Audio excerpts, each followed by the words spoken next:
बिस्मिल्लाहिर्रहमानिर्रहीम। अस्सलाम वालेकुम। आज की वीडियो में हम एक बहुत ही इंटरेस्टिंग केस रिपोर्ट को डिस्कस करेंगे और हम बात करेंगे eucalyptus oil extrusion injury during the retreatment of the root canals.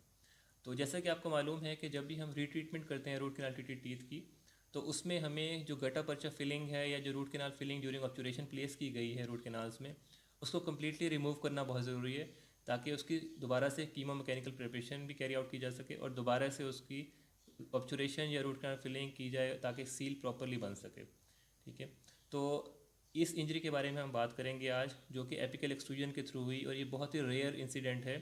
पहले हम देखते रहे हैं कि सोडियम हाइपोक्लोराइड एक्सीडेंट होता है अक्सर, जो कि ओपन एपिक्स केसेस में होता है, या फिर और भी जो अगर प्रॉपरली इरिगेट नहीं कर रहे या फोर्स ज़्यादा लग रही है उस सूरत में हो सकता है। लेकिन जो गटा पर्चा सॉल्वेंट्स जब यूज़ किए गए हम करते हैं, तो उनके केसेस के अंदर इस तरह की इंजरी बहुत कम रिपोर्ट हुई है। तो ये ऐसी इंजरी है जो कि मैंने ज़रूरी समझा कि आपके साथ डिस्कस करूं। इससे पहले हमने 5-6 माह पहले एक वीडियो पहले बनाई थी, जिसके अंदर हमने जो लेटेस्ट गटा पर्चा सॉल्वेंट सोल्यूशन है ऑरेंज ऑयल सोल्यूशन, वो डिस्कस की थी और उसको हमने कंपेयर किया था इससे पहले यूज़ होने वाले सॉल्वेंट्स के साथ, जिनके अंदर ये यूकेलिप्टस ऑयल भी था। और वहाँ पर भी हमने डिस्कस किया था कि it can B tissue toxic और इसमें कार्सिनोजेनिक पोटेंशियल भी है, जो कि हम लिटरेचर के अंदर देख रहे हैं। और सॉल्वेंट्स कौन से यूज़ कर सकते हैं, उसमें हेलोथिन है, क्लोरोफॉर्म है, टर्पेंटाइन ऑयल है, रेक्टिफाइड टर्पेंटाइन ऑयल है, एंडोसॉल्व सॉल्यूशंस हैं। तो उनके भी अपने अपने जो ड्रॉबैक्स हैं वो फिर हम देख लेंगे और पहले भी वो डॉक्यूमेंटेड हैं। तो सबसे सेफ़ जो हमने समझा था सॉल्वेंट वो ऑरेंज ऑयल था। और ये जो हमने आज रिपोर्ट देखी है उसके बाद it is further confirmed that orange oil solution is the most safest solution which can be used for the removal of gutta percha during the retreatment of the root canal treated teeth। ठीक है, तो अब हम थोड़ा सा ये case report देख लेते हैं। मार्च 2020 के अंदर ये केस रिपोर्ट सामने आई है, अभी रिसेंटली 1-1.5 माह पहले। और ये ब्रैडफोर्ड टीचिंग हॉस्पिटल्स जो हैं, जो ट्रस्ट हॉस्पिटल्स हैं, वहाँ पर ये केस रिपोर्ट हुआ है और ये पेशेंट वहाँ पर ट्रीटमेंट के लिए आया था। तो इसमें जो केस रिपोर्ट में जो इंट्रोडक्शन क्या है कि a 44-year-old male was referred to the oral and maxillofacial surgery department in these hospitals। और वहाँ पर जो प्रेजेंट हुआ तो उसकी क्या हिस्ट्री थी। It was presented with an acute basis with a history of sudden onset of facial swelling. इससे पहले वो किसी एंडोडोंटिस्ट के पास या जनरल प्रैक्टिशनर के पास गया और वहाँ पर आफ्टर द असेसमेंट उन्होंने कहा कि री ट्रीटमेंट करनी है रूट कैनाल्स की, और वो उन्होंने कैरी आउट की। और जब पूरी हिस्ट्री ली गई तो ये पता चला कि वहाँ जब उसकी रीट्रीटमेंट की गई तो यूकेलिप्टस ऑयल सोल्यूशन यूज़ किया गया as a solvent for the gutta percha filling. और उसमें और कोई चीज़, कोई इरिगेंट यूज़ नहीं किया गया, कोई और सोल्यूशन यूज़ नहीं किया गया। ये थॉरो हिस्ट्री उन्होंने ली ताकि वो रूल आउट कर सकें कि और कोई सोल्यूशन या और कोई मटेरियल तो इस फेशियल स्वेलिंग का या जो भी प्रेजेंटेशन अभी उसके अंदर भी हम डिस्कस करेंगे with in the oral cavity है, उसके लिए वो रिस्पॉन्सिबल नहीं हो सकती। तो ये ये लोअर राइट साइड पर जो सेकंड प्रीमोलर है, वहाँ ये जो रीट्रीटमेंट है वो कैरी आउट की गई थी।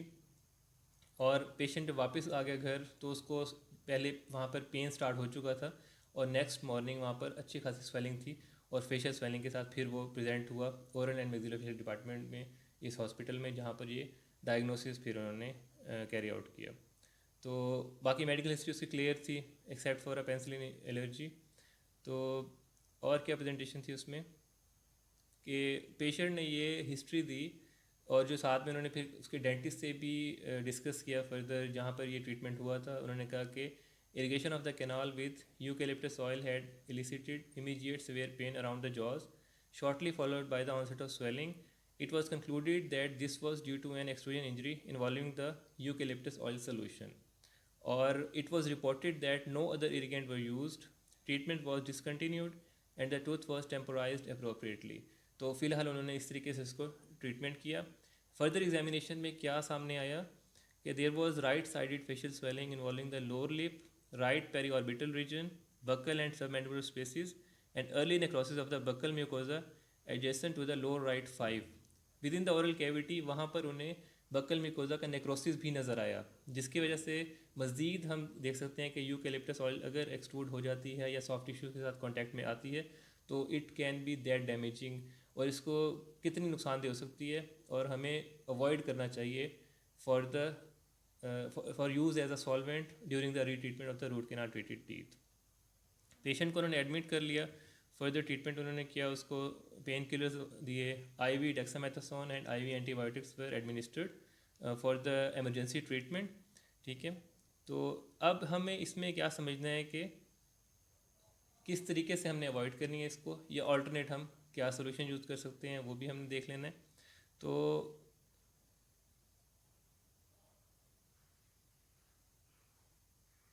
अब उनकी रिकमेंडेशंस क्या थी।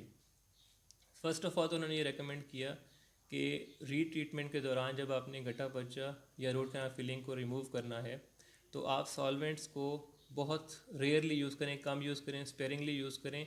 जब उसकी रिक्वायरमेंट हो तब आप उसको यूज़ करें सॉल्वेंट्स को।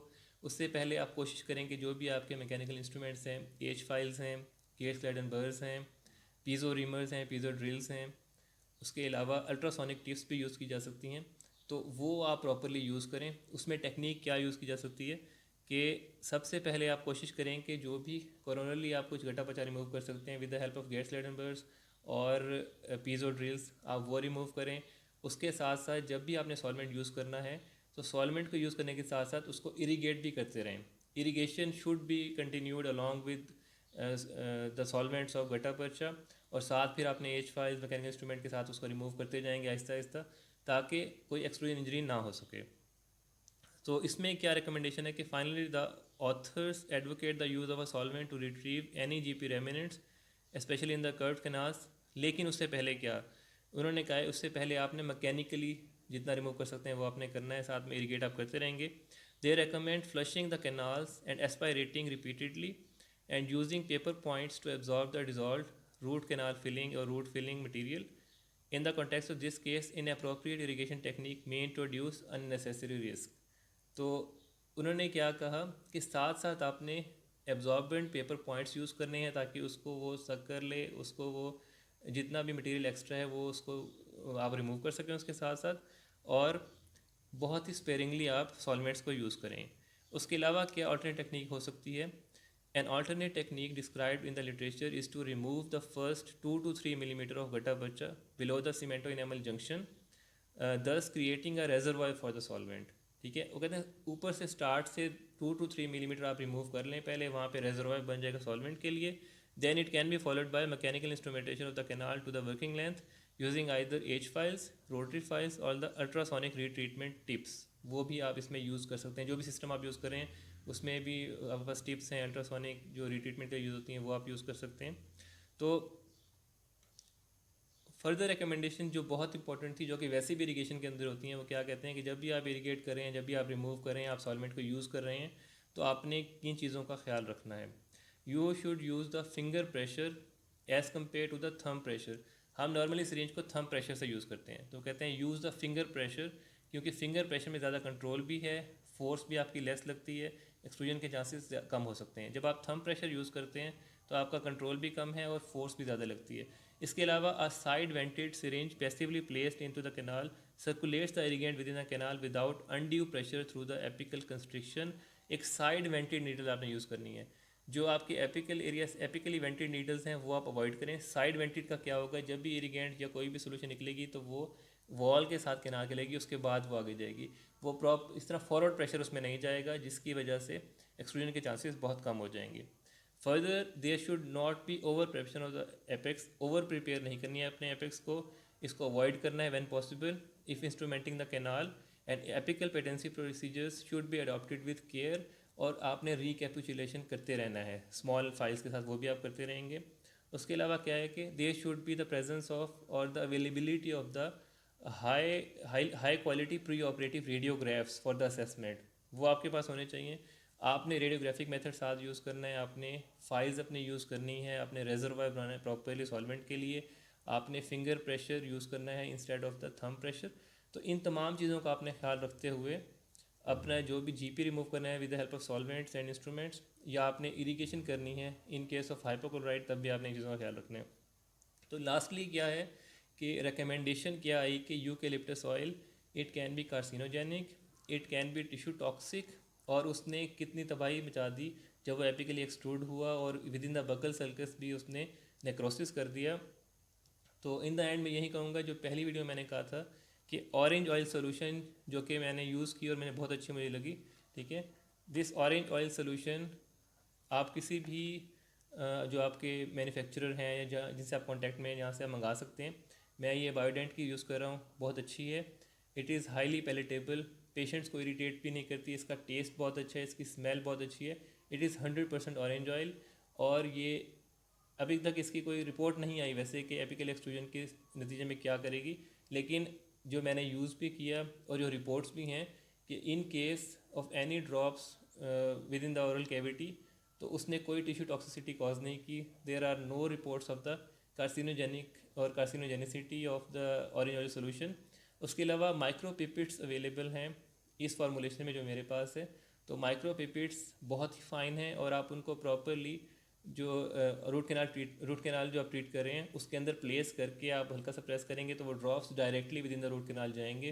तो it is highly recommended to use the orange oil solution instead of the eucalyptus oil to avoid the eucalyptus oil extrusion injury जो हमने आज डिस्कस की है। उम्मीद है कि ये वीडियो आपके लिए बेनिफिशियल होगी आपके क्लिनिकल प्रैक्टिस के अंदर भी। फर्दर क्वेश्चंस है तो वो आप हमसे पूछ सकते हैं कमेंट सेक्शन के अंदर भी। वीडियो को शेयर करें अपने दोस्तों के साथ, कोलीग्स के साथ, ताकि वो भी इसको सुन के बेनिफिट भी ले सकें, कोई क्वेश्चन उनके ज़हन में वो भी आप हमसे कर सकें। और चैनल को सब्सक्राइब भी कर लें ताकि फ़र्दर भी आप हमारे साथ शरीक हो सकें। जो भी मैं वीडियोस बनाऊंगा, जो भी इंफॉर्मेशन आपके साथ शेयर करना चाहूँगा, तो वो हम मिलकर डिस्कस कर सकेंगे। Thank you very much.